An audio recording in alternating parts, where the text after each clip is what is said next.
So hello everyone. Hope आप सब लोग अच्छे होंगे और अपनी तैयारी अच्छे से कर रहे होंगे, और अगर नहीं कर रहे हो तो आप लोगों को शायद ये बहुत अच्छा समय है स्टार्ट कर देने का। तो आज की वीडियो में हम एक स्ट्रेटजी देखेंगे। Let's start the strategy.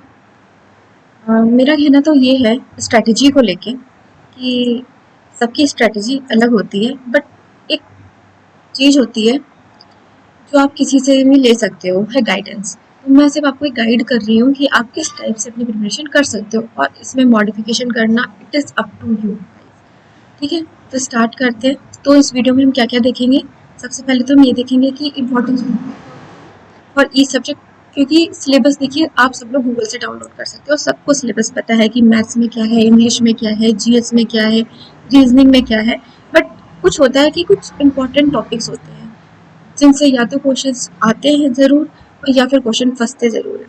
तो बस हम उन टॉपिक्स को देखेंगे और मिस्टेक्स क्या क्या करते हैं हम अपनी प्रिपरेशन में, जिसकी वजह से लोगों का सिलेक्शन नहीं होता है। और मैं ऐसा मिस्टेक्स इसलिए बता सकती हूँ क्योंकि मैं भी उसी में हूँ। मैंने भी कुछ मिस्टेक्स की हैं जो मैं एनालाइज कर रही हूँ, और आगे मैं इम्प्लीमेंट करूँगी। तो हम सब एक साथ ही हैं जर्नी में, देखते हैं कैसा रहता है। और जैसा कि आप सबको पता है कि सीजीएल के एग्ज़ाम में मॉक्स की इम्पोर्टेंस, सीजीएल क्या किसी भी कॉम्पिटिटिव एग्ज़ाम में अगर आप दे रहे हो तो मॉक्स की बहुत इंपॉर्टेंस है। तो हम मॉक्स की इम्पोर्टेंस देखेंगे कि किस टाइप के मॉक्स आपको, किस तरह से मॉक आपको देने चाहिए, कौन सा प्लेटफॉर्म है, क्या है, सब कुछ। और जैसे अभी वेंडर चेंज की बात चल रही है, तो लोग कह रहे हैं कि प्रीवियस ईयर क्या हमको करना चाहिए या नहीं करना चाहिए, तो उसकी इम्पोर्टेंस पे भी एक बार देखेंगे। और एक चीज़ आप लोगों को इस वीडियो में दिख रही होगी, ये टारगेट 160 प्लस। आपको क्या लगता है कि क्या हमें ऐसा टारगेट बनाना चाहिए? कमेंट सेक्शन में बताइएगा। बट मेरा पॉइंट ऑफ व्यू ये है कि हमें कभी भी ऐसे टारगेट्स लेके नहीं चलने चाहिए। आपको टारगेट वाइज प्रिपरेशन करनी चाहिए, बट ये कि यही मार्क्स मुझे लाना है, नहीं। मान लीजिए कट ऑफ ज़्यादा चली गई तो ऐसा कुछ नहीं है। आपको बस अपना 100% देना है। कोई भी टारगेट नहीं होना चाहिए आपको। इसीलिए शायद मॉक्स की इम्पोर्टेंस होती है, क्योंकि आपको वहाँ पे अपना परसेंटाइल चेक करना है कि आपका परसेंटाइल क्या आ रहा है, आप एक्यूरेट कितना कर रहे हो, आपकी मिस्टेक्स क्या क्या है। तो चलो हम स्टार्ट करते हैं वीडियो। सबसे पहले हम देखेंगे कि मैथ्स में हमारी स्ट्रैटेजी क्या होनी चाहिए और कौन कौन से इंपॉर्टेंट टॉपिक्स हैं। तो इम्पॉर्टेंट टॉपिक्स, या आप ऐसा कह सकते हो कि ये कुछ टॉपिक्स हैं जो मैंने किए हैं जिसमें लोगों को प्रॉब्लम्स आती है। ये हो गया pipeline system, mixture allegation, simple interest, ये सब लिखे हैं, आप देख लीजिएगा कौन कौन से हैं। और पाइपलाइन सिस्टम में भी मोस्टली ये नहीं कि ये क्वेश्चन आ गया कि ए इतनी देर में भरता है, बी इतनी देर में भरता है, तो दोनों मिलके ना, मैं उस टाइप के क्वेश्चन की बात नहीं कर रही हूँ। कुछ इंपॉर्टेंट क्वेश्चंस होते हैं, आप जब प्रैक्टिस करते होंगे या जो भी होगा, तो आपको बस इन्हीं टॉपिक्स में मिस्टेक्स आपकी होती होगी रेगुलरली। तो बस हमको इन पे फोकस करना है कि ये टॉपिक्स हमारे कैसे अच्छे हों, ठीक है। और ये कुछ एडवांस के टॉपिक हैं, जैसे ट्रिग्नोमेट्री में पहले से क्वेश्चन आते थे कि हमने 45 या 30 की वैल्यू रखी और क्वेश्चन बन गया। बट अब क्वेश्चन थोड़े से अच्छे लेवल के आते हैं, जैसे क्वाड्रेट लेवल के क्वेश्चन आगे, तो उसमें थोड़ी सी प्रॉब्लम्स होती है। अब आता है सर्कल में भी कुछ स्पेशल फिगर्स हैं जिनके क्वेश्चन आपको एग्जाम में परेशान कर सकते हैं। जैसे मैं बना के दिखा देती हूँ, शायद पता नहीं कि मैं अपने पास पेन नहीं है तो ये अच्छा नहीं बन सकता, बट फिर भी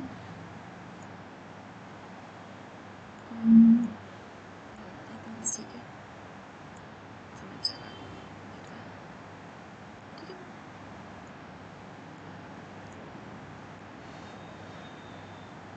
इस टाइप की फिगर्स पे रिलेटेड जो क्वेश्चंस होते हैं, या जो इक्वलिटी पे क्वेश्चंस होते हैं, तो उन सब में आती है।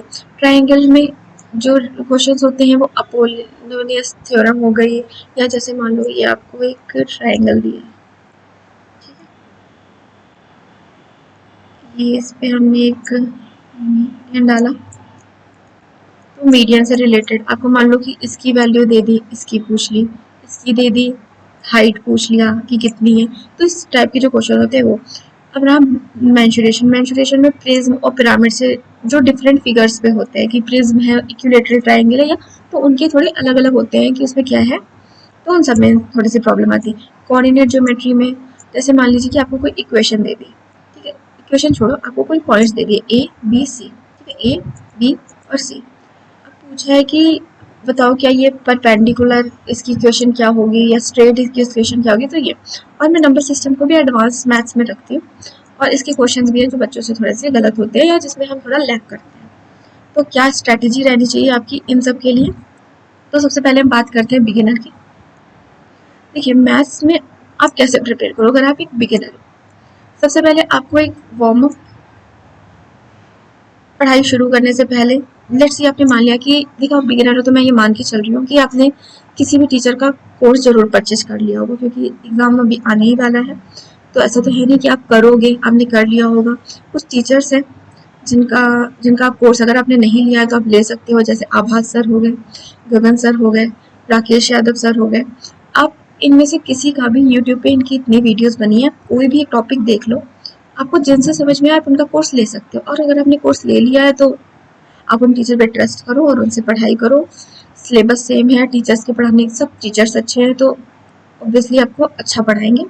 आप वार्म अप करो। वार्म अप में आप क्या चीज करोगे? आपको एक तो स्क्वायर्स क्यूब्स, आपको 1 to 50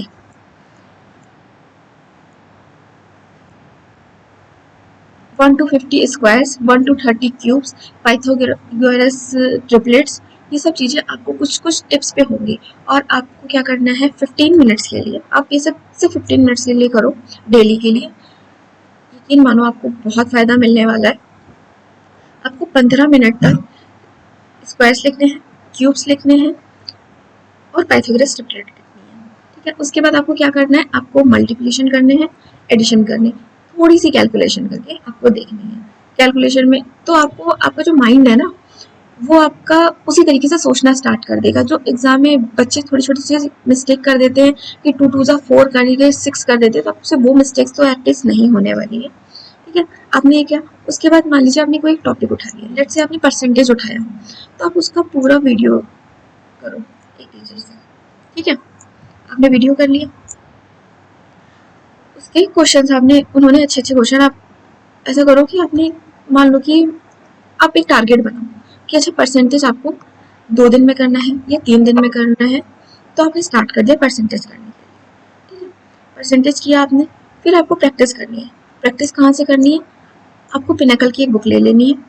आपको पिनाकल की बुक से मिनिमम उस सब्जेक्ट के जो आपने पढ़ा है उसके मिनिमम आपको 15 to 20 क्वेश्चंस करने, दैट्स इट। इससे ज़्यादा क्वेश्चन आप नहीं करना क्योंकि मैं आपको मान के चल रही हूँ कि आपने अभी अभी स्टार्ट किया, तो आपको 15 to 20 क्वेश्चंस उसके करने हैं, ठीक है। अब मान लीजिए 3 दिन में आपका ये सब्जेक्ट कंप्लीट हो गया, फिर आपको आपने मान लीजिए 50 क्वेश्चन में मान के चल रही हूँ कि आपने 3 दिन में 2-3 दिन में कर लिए अच्छे से। उसके बाद आपको उस परसेंटेज के क्वेश्चंस डेली करने हैं और प्लस आपको उसकी क्विज देनी है। आप क्विज कहाँ से दोगे?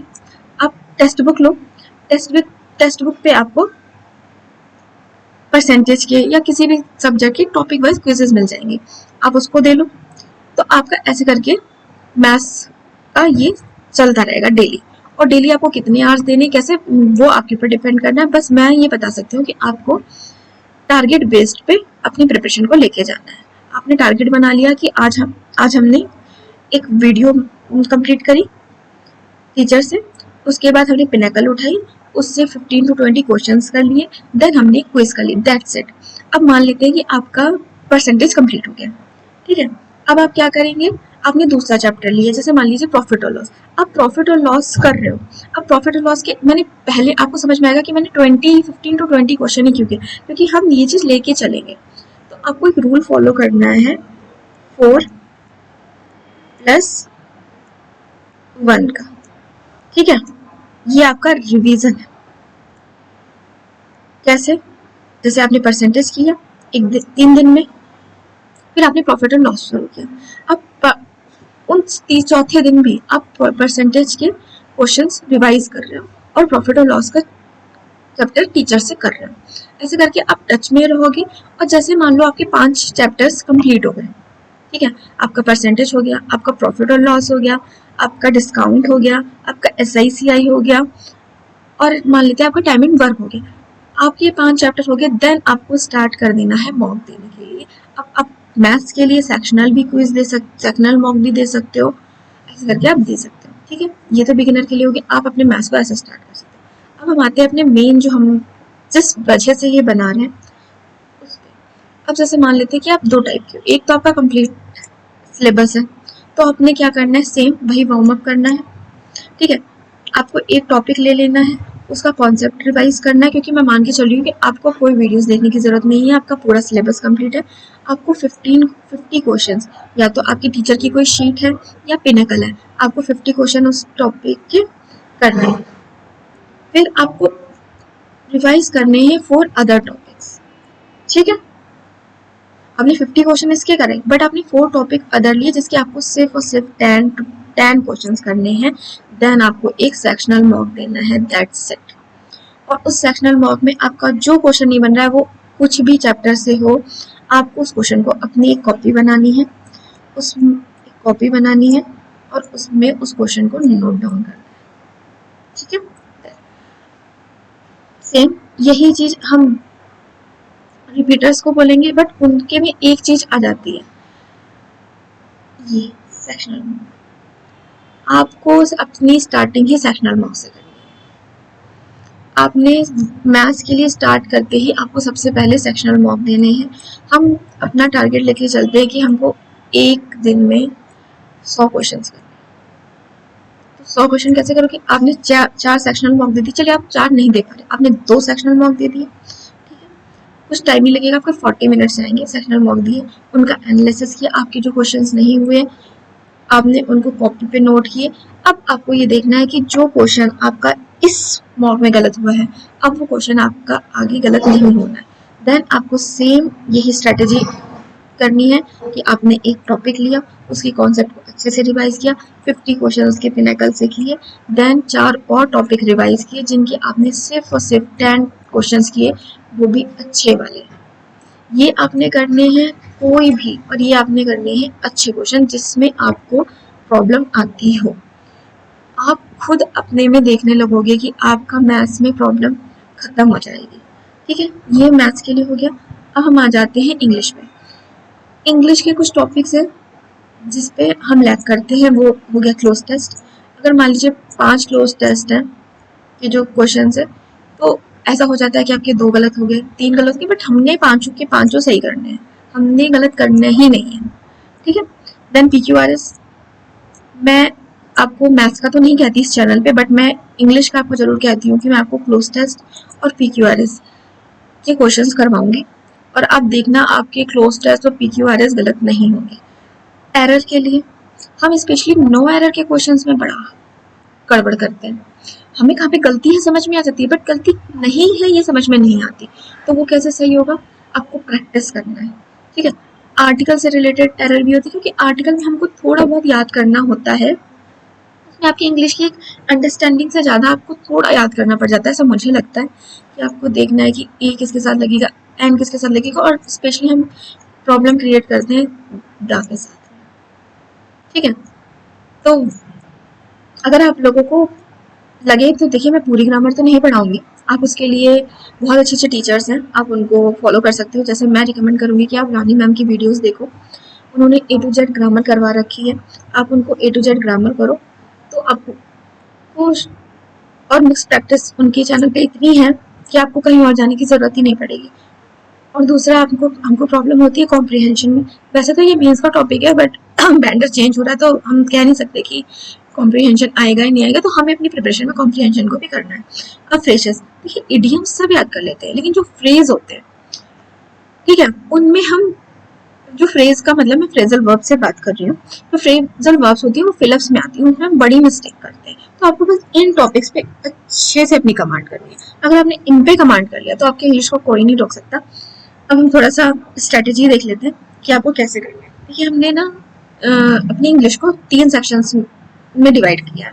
ठीक है, एक सेक्शन हो गया वोकैबुलरी, दूसरा हो गया ग्रामर, और तीसरा हो गया कि आपकी उस लैंग्वेज पे अंडरस्टैंडिंग कितनी है। और मैं इन सब में सबसे इम्पोर्टेंस देती हूँ अंडरस्टैंडिंग ऑफ इंग्लिश लैंग्वेज, मतलब आपकी लैंग्वेज पे पकड़ अच्छी होनी चाहिए। ठीक है, तो उसके लिए आपको क्या करना है, आपको अपनी रीडिंग हैबिट्स को बिल्ड करना है। रीडिंग हैबिट्स क्या है, जैसे कुछ लोग कहते हैं कि आप न्यूज़पेपर पढ़ लो। चलो मान लेते हैं कि न्यूज़पेपर में आपको इंटरेस्ट नहीं आ रहा, आप छोटे छोटे से एडिटोरियल पढ़ सकते हो। कैसे पढ़ सकते हो, एक इंग्लिश माध्यम करके एक चैनल है, या फिर आपकी कोई भी चॉइस हो जहां से भी आपने एडिटोरियल्स देखे हो, कहीं से भी आप खुद से भी देखना चाहो तो आप खुद से भी देख सकते हो कोई भी एडिटोरियल। या मैं रिकमेंड करूंगी कोई भी बुक, जो भी आपको बुक पसंद है, आपको डिटेक्टिव टाइप बुक्स पसंद है, लव स्टोरीज पढ़ना, जैसी भी बुक्स पसंद है, आप डेली अपना बना लो, आपको एक पेज उसका पढ़ना है। आपकी अंडरस्टैंडिंग वहां से डेवलप होगी, वहां से आपकी वोकैबुलरी भी स्ट्रांग होगी, आपकी ग्रामर भी स्ट्रांग होगी। तो मैं इसको रिकमेंड करती हूँ, मतलब मेरे लिए सबसे इम्पोर्टेंट अगर इंग्लिश की प्रिपरेशन में कुछ है तो वो रीडिंग है। ठीक है, आपने रीडिंग करनी है, 10 to 15 मिनट्स अपने आप को डेली देना है। फिर हम करते हैं ग्रामर, सॉरी हम पहले वोकैबुलरी कर लेते हैं कि वोकैबुलरी आपको कैसे करनी है। देखिए वोकैबुलरी में अगर आप बिगिनर हो तो अब सबसे पहले मैं कहूँगी कि आप वन वर्ड सब्स्टिट्यूशन से याद करना स्टार्ट करो। आप सिनोनिम्स एंटोनिम्स में बिल्कुल मत जाओ, आप वन वर्ड सब्स्टिट्यूशन याद करो और आप इडियम एंड फ्रेज याद करो।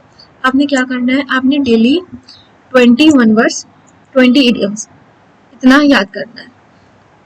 ठीक है, अब जो आपको नहीं, आपने जैसे मान लीजिए 20, आपने कोई भी बुक उठा ली, एनी प्रीवियस ईयर बुक या ब्लैक बुक भी ले सकते हो, अच्छी बुक है।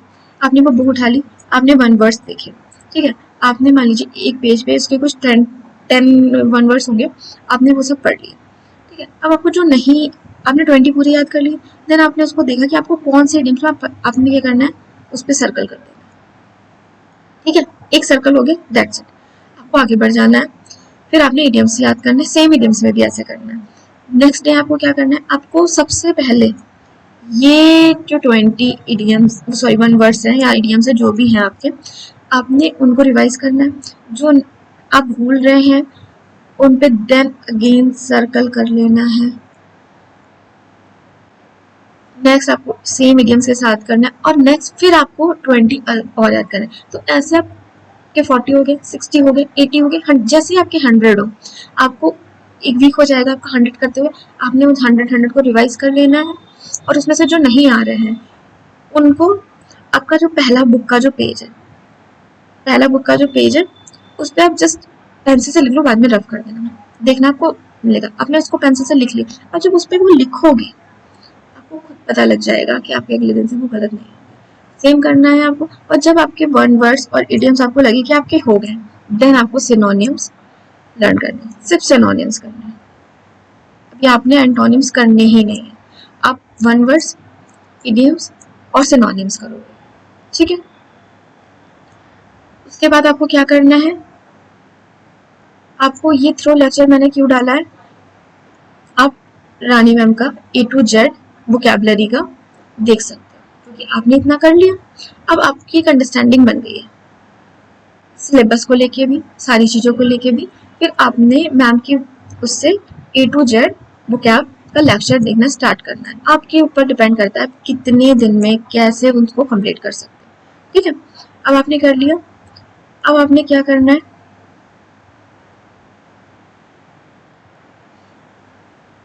अब आप यहाँ पे गलत लिखा है, डेली रेटिंग, आपको क्या करना है, अब आपको टेक्स्ट बुक से वोकैबुलरी के मॉक्स देना स्टार्ट करने हैं। आपने 1 वर्ड्स के दे लिए, आपने इडियम्स के दे लिए, आपने उसके दे लिए। ठीक है, अब आ जाते हैं ग्रामर पे। ग्रामर पे आपको कैसे करना है, आपने किसी भी टीचर से टॉपिक वाइज प्रैक्टिस स्टार्ट करनी। ठीक है, आपने एक चैप्टर पढ़ा, जैसे मान लेते हैं आपने नाउन पढ़ा, ठीक है, आपने नाउन पढ़ा, पूरा पढ़ लिया, उसके आपने क्वेश्चंस कर लिए, आपने समझ लिया कि अच्छा ये 10 रूल्स है नाउन के। देखो नाउन, उसके अलावा कोई एरर नहीं होगी क्योंकि 10 रूल्स है, आप ये समझ के चलो। आपने 10 रूल्स याद कर लिए, फिर आपने क्या करना है कि उनको, उनकी प्रैक्टिस करनी है। प्रैक्टिस कर ली, जब आपके चैप्टर्स, कुछ आपका सिलेबस कंप्लीट हो जाए ग्रामर का, आपने सारे चैप्टर्स कर लिए, देन आपको मिक्स प्रैक्टिस करना है। आपने मिक्स प्रैक्टिस करना स्टार्ट कर दिया, आप मिक्स प्रैक्टिस के साथ साथ ही करोगे, एक सेक्शन मॉक देना स्टार्ट। ये तो हो गई एक बिगिनर की, वो कैसे करेगा। अब मान लेते हैं कि हम एक बात कर लेते हैं जिनका पूरा सिलेबस कंप्लीट है, जिनको इंग्लिश में ज़्यादा प्रॉब्लम्स भी नहीं होती है, बट स्टिल कुछ मिस्टेक्स शायद जो मैंने पहले यहाँ पे जो टॉपिक्स लिखी हो सकता है आपको इनमें हो। तो आपने क्या करना है, आपको रीडिंग करनी है, आपको क्लोज टेस्ट PQRS बनाने हैं किसी भी प्रीवियस ईयर बुक से। आपको एक साथ इन सब की ही प्रैक्टिस करनी है जो टॉपिक मैंने यहाँ पे लिखे हैं। देन आपको सेक्शनल मार्क देना है, दैट्स इट, बस। ठीक है, हम बात कर लेते हैं अपने अगले टॉपिक की, वो है रीजनिंग।